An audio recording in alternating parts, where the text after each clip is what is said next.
Hello friends, welcome back to Raja tech TV YouTube channel. ఈ వీడియోలో మన ఆంధ్రప్రదేశ్ రాష్ట్ర వ్యాప్తంగా ఉన్న రైతన్నలకు, అన్నదాతలకు ఏపీ ప్రభుత్వం అన్నదాత సుఖీభావ పథకానికి సంబంధించి అదిరిపోయే శుభవార్త తీసుకొచ్చింది. వీరందరికీ 634 కోట్లు విడుదల చేస్తూ మనకేంటంటే ఏపీ ప్రభుత్వం అయితే గ్రీన్ సిగ్నల్ ఇచ్చింది. ఇక రాష్ట్ర వ్యాప్తంగా ఉన్న రైతులకు అన్నదాత సుఖీభావ పథకానికి సంబంధించే కాకుండా ఈ పథకానికి సంబంధించి కూడా ఖాతాలో అయితే డబ్బులు జమ చేయనున్నారు. ఏ పథకాలకు సంబంధించి రైతుల ఖాతాలో డబ్బులు జమ చేస్తారు, అసలు అన్నదాత సుఖీభావ పథకం సంబంధించి ఎలా కొత్త రిజిస్ట్రేషన్స్ అప్లై చేసుకోవాలి, ఇలా దీనికి సంబంధించిన ఇన్ఫర్మేషన్ ఈ వీడియోలో చూద్దాం. ముందుగా వీడియో చూస్తున్న ప్రతి ఒక్కరూ లైక్ సింబల్ అయితే ఉంటుంది. మీరు వీడియోని వెంటనే లైక్ చేసేయండి. మీరు వీడియోని లైక్ చేస్తేనే వీడియో అనేది రీచ్ అవుతుంది. అలాగే మొదటిసారి మన ఛానల్ విజిట్ అయిన వారు వెంటనే బెల్ ఐకాన్ ట్యాప్ చేసి మన ఛానల్ని సబ్స్క్రైబ్ చేసుకోండి. అప్పుడు మాత్రమే నేను పెట్టే ప్రతి వీడియో మీరు తెలుసుకోవచ్చు. ఇక లేట్ చేయకుండా టాపిక్లోకి వెళ్ళిపోదాం. ఏపీ రాష్ట్ర వ్యాప్తంగా మరో 20 రోజుల్లో ఖరీఫ్ సీజన్ ముగిసిపోతుంది. ఈ నేపథ్యంలో రైతులు విత్తనాలకు అలాగే పంట పెట్టుబడి సాయం కింద అన్నదాత సుఖీభావ పథకానికి సంబంధించి ఆసక్తిగా ఎదురు చూస్తున్నారు. అయితే మనకి ఎన్నికల హామీల్లో భాగంగా కూటమి ప్రభుత్వం అయితే బాబు షూరిటీ భవిష్యత్తు గ్యారంటీ భాగంగా బాబు సూపర్ 6 స్కీమ్స్ భాగంగా ఏంటంటే రైతులకు సంబంధించి ప్రతి ఏడాది 20,000 రూపాయలు అయితే ఆర్థిక సాయం చేస్తామని చెప్పి అయితే ప్రకటించారు. ఈ నేపథ్యంలో అన్నదాత సుఖీభావ పథకానికి సంబంధించి మనకి పోర్టల్ అయితే ఓపెన్ చేశారు. అయితే కొత్తగా ఎవరైతే ఈ పథకానికి సంబంధించి రిజిస్ట్రేషన్స్ చేసుకోవాలో ఇంకా రిజిస్ట్రేషన్ ప్రక్రియ అయితే ప్రారంభించలేదు. మనకి రాష్ట్ర వ్యాప్తంగా ఏంటంటే గతంలో ఏంటంటే 3 విడతల్లో రైతన్నలకు ఈ రైతు భరోసా పథకం గత ప్రభుత్వం అందించేది.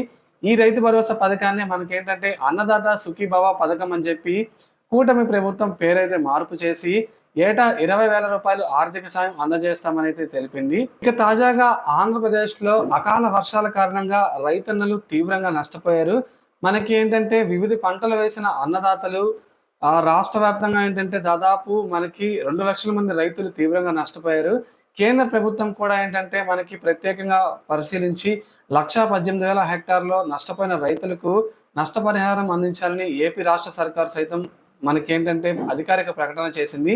మనకి ఒక్కొక్క పంటకు ఒక్కొక్క విధంగా అయితే పంట పెట్టుబడి సాయాన్ని ఇవ్వనున్నారు. 10,000 రూపాయల వరకు వరద నష్టాన్ని అంటే రైతులకు ఏంటంటే పంట నష్టపోయిన రైతులకు అయితే 10,000 రూపాయలు అయితే విడుదల చేస్తూ మనకి ఏపీ ప్రభుత్వం నిర్ణయం అయితే తీసుకుంది. ఇక ఏపీ ఇన్పుట్ సబ్సిడీ పథకం ద్వారా ఏంటంటే రైతన్నలు వారు వేసిన పంటను బట్టి నష్టం 10,000 నుంచి 40,000 రూపాయల వరకు వారి ఖాతాలో అయితే జమ చేస్తారు. ఇక వరి పంటకు సైతం 10,000 రూపాయల ఆర్థిక సాయం అందించనున్నారు.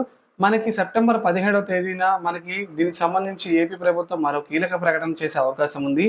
అలాగే వరద ప్రాంతాల్లో తీవ్రంగా నష్టపోయిన ప్రజలకు రైతన్నలకు ఏంటంటే కరెంటు బిల్లులు ఈ నెలలో కట్టని వారికి ఏంటంటే వచ్చే నెల వరకు కరెంటు బిల్లు కట్టకపోయినా మీటర్లు తొలగించబోమని చెప్పి అధికారులు అయితే హామీ ఇచ్చారు. దీంతో వారికి కాస్త ఉపశమనం లభించింది. ఇక పశువులకు సంబంధించి పశు బీమా స్కీమ్ ని కూడా ఏపీ ప్రభుత్వం అమలు చేయబోతుంది. ఈ పథకం కింద ప్రభుత్వం ఏంటంటే నాటు పశువులకు 15,000, మేలుజాతి పశువులకు 30,000 రూపాయలు అందజేయనుంది.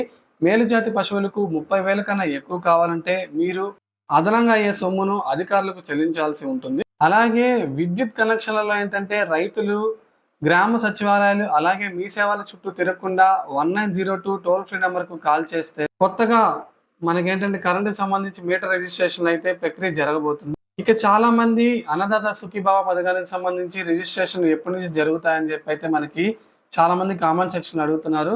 ప్రస్తుతానికి ఏపీ రాష్ట్ర ప్రభుత్వ ఖజానాలో అయితే ఆర్థికంగా అయితే చాలా లోటైతే ఉంది. ఈ నేపథ్యంలో మనకి ఈ అర్హుల జాబితా ఏంటంటే చాలా పారదర్శకంగా ఉండబోతుంది. 1కి 2 సార్లు పరిశీలించి అధికారులు ఫైనల్ లిస్ట్ అయితే మనకేంటంటే లిస్ట్ వచ్చాక ఫైనల్ లిస్ట్ అనేది గ్రామ వార్డు సచివాలయాల్లో డిస్ప్లే చేస్తారు, లేదా రైతు భరోసా కేంద్రాల్లో అయితే డిస్ప్లే చేస్తారు.